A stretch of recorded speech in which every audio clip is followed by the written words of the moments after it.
This is Eddie Hearn, you're watching Donce's Boxing Nation.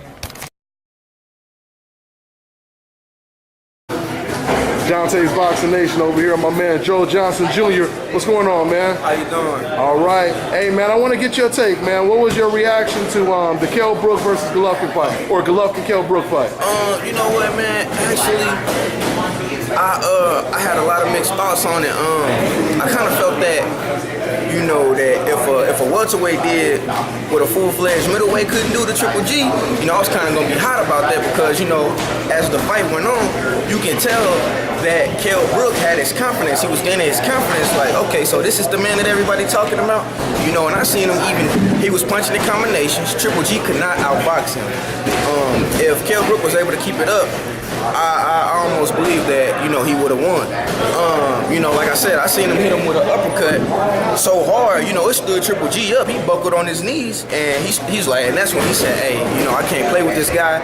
You know, my game plan was to come out there and get to know him, familiarize myself with him, you know, and try to box with him, but I can't. I got to take this guy out. And, you know, he gained a lot of respect for Kell Brook. So he say, hey, man, look, you know, I gotta do what I gotta do. And even at the end of the fight, that's when Triple G said, you know what? I gotta go in there with my street fighting style. You know, I can't play around and mess with this guy. You know, Kell Brooks, he was looking real strong.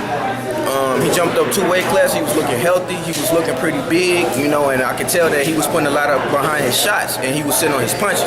So honestly, like I said, if Kell Brook was able to keep it up all night, then honestly, I believe he would have won. He was winning on the scorecards. Judges had him winning. I believe he had either 2 or 3 rounds that he was winning. You know, like I said, it was a real interesting fight. I wish it would have went on longer, but hey, you know, that's the sport of boxing. Yeah. So you believe from what Kell Brook just did right now, that's going to give a lot of middleweights. That was the blueprint. Yeah, the blueprint. That was the blueprint. It showed exactly what you need to do with him. All you got to do is outbox him, and that's why I say Triple G. He don't want none of Ward. No. You know, he ain't trying to see Andre Ward. Everybody bringing up Ward name after this performance. I'm hearing everybody say Gabe Rosado. He just said today. Mm-hmm. Now we know why he didn't want to fight Andre Ward. Exactly. So exactly, you know, Triple G, he's got power. He's full of power, and he can punch. But you know, when it's a pure boxer, counter puncher, he don't do so well. Even you hear the ring announcers, they tell you, they in the commentary, they say, oh well, Kell Brook, he's a great counter puncher. You know what I mean? So, but I believe they said Triple G broke his eye socket or something like that. And that's why they stopped the fight. Yeah, that's why they stopped it. He said he was sitting about triple to almost 4 men, and you can't fight with one eye. You know what I mean? So I believe that his corner did the right thing, because you don't want to take punishment. And you know, that's my take on boxing. I don't want to hurt the guy. You never want to hurt him, but the guy that's in front of me on the other side of the ring, I want to beat you. I gotta win. I gotta win. You know what I mean? And to be honest, they say Chocolatito was training with Triple G. They both trained together. They went to Big Bird. Now I don't know if they was under the flu or whatever, but both of them looked like they gave away the blueprint that night. I don't know. They both kind of wasn't looking so good. You know what I'm saying? Because both of their opponents came with it. And some people were saying that Roman Gonzalez was pound for pound #1. I mean, what do you say after his fight against Carlos Cadras? You know what, man? In the sport of boxing, you know, it can go either way. You know, but I could tell that Quadras, he was gaining his confidence also. You know, but both of them were already familiar with each other, had a great deal of respect for each other, because I believe that before the fight started, you hear the guys in the back saying, well, these guys sparred with each other before. And so even at the beginning of the fight before that started, you see Roman Gonzalez walk over to the corner, you know, tell him what's up and everything. So these guys pretty much knew each other. They've been in there, you know, they got a formal meeting, you know what I mean? And Quadras went out there and did what he had to do. He was letting off flurries all night. You know, he was a lot, what most people would say, running. You know, he started using his feet. He started using his footwork and started trying to catch him at angles. You know, and that helped out a lot. And I believe that, you know, if he would have pushed a little bit more harder or even got the knockout, that would have been it. You know, but like I said though, I still believe that Chocolatito, he can be #1 pound for pound. But you know, you got to be on your A game when you're at the top. You know, when you're at the top of the food chain, because he just gave away. Quadras just gave away for a lot of fighters and a lot of competitors that's going to challenge Chocolatito. He just showed it off. He showed off what to do. You know, and that's the whole thing. And that's why I say when you look at fighters like Andre Ward.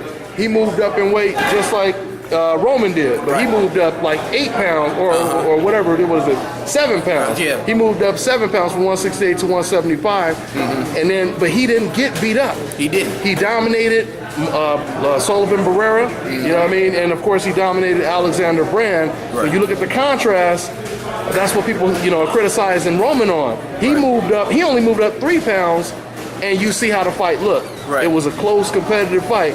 So that's why, talking about Roman Gonzalez. You didn't see that one, did you? Roman Gonzalez?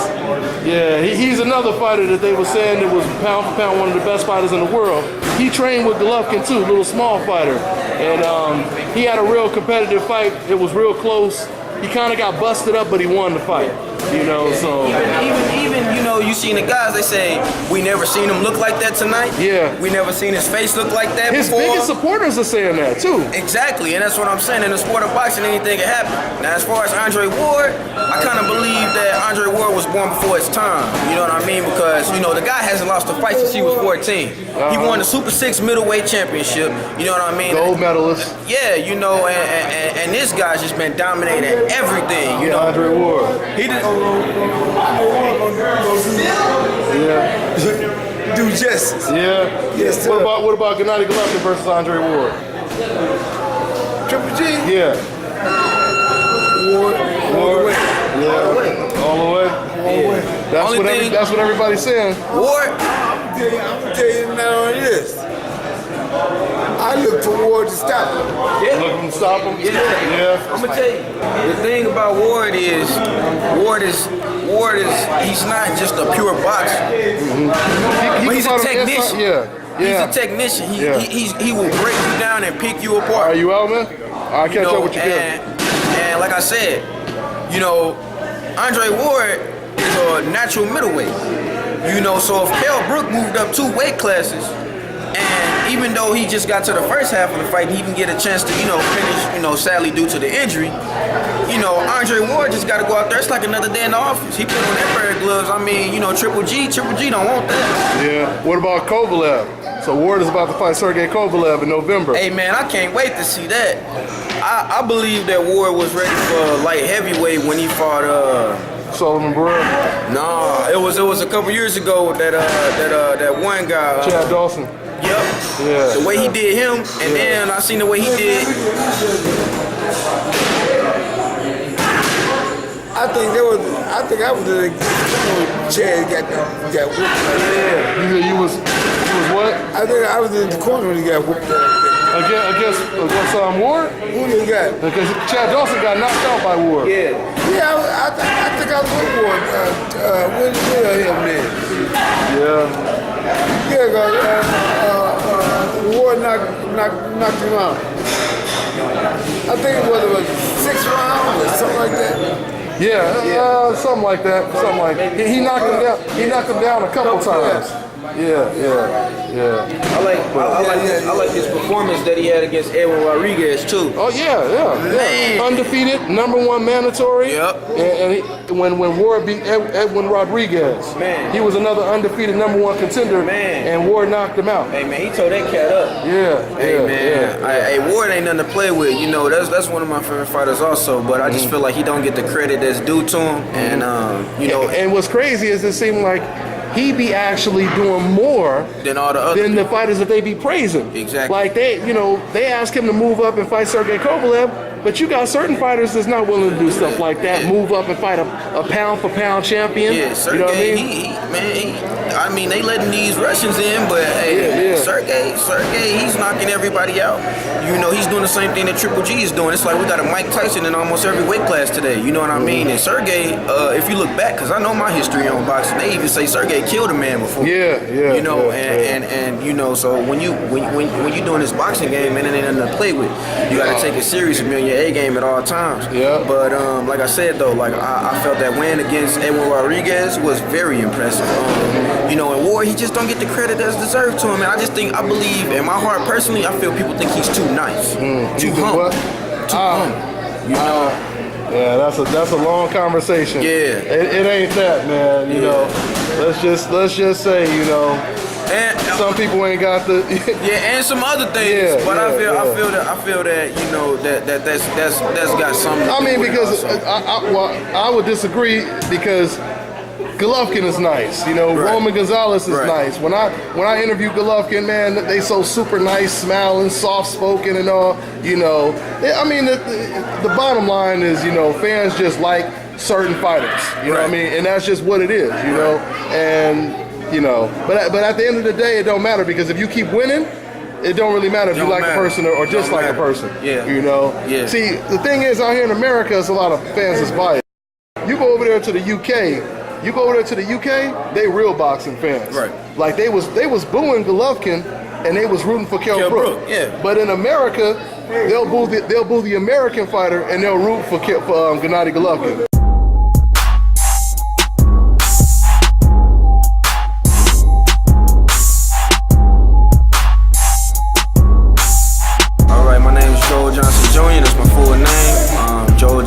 Johnson, that's what I go by. I'm an amateur fighter. Right now I'm at Richard Steele's. You know, we just taking it a day at a time, day by day. That's the only thing you can do, but I'm something to watch out for. You know, I believe myself, I'm a phenomenon. I don't do anything normal. I'm not a normal fighter. You know, slick southpaw from St. Louis, Missouri. I'm gonna be something to watch. Make sure that y'all come check out some of my fights down at the D. You know, and man. Get ready, huh? Yeah. That's what it is. Y'all heard it from my man. Good looking, man. This is Bobby, and you're watching Dante's Boxing Nation.